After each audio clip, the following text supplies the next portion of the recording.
ការសម្ពោធជាផ្លូវការនិងការបង្ហាញនៅរូបរាងរបស់ Verzo Django Cafe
សម្រាប់ model ថ្មីនេះដែលធ្វើការសម្ពោធនៅក្នុងថ្ងៃនេះគេហៅថា Django Cafe Racer ដែលមានពីរពណ៌គឺពណ៌ទឹកប្រាក់ជាមួយនឹង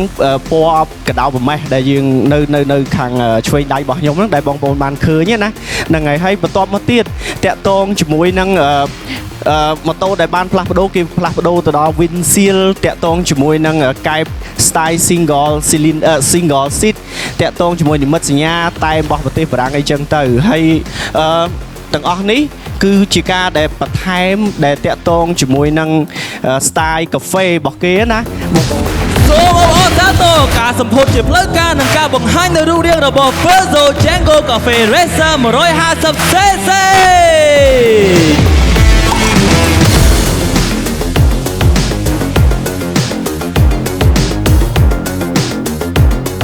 តែមិនបងយូសូមទៅលេងស្វាគមន៍បានខ្លាំងៗទៅកាន់វត្តមានរបស់លោក Jimmy Keys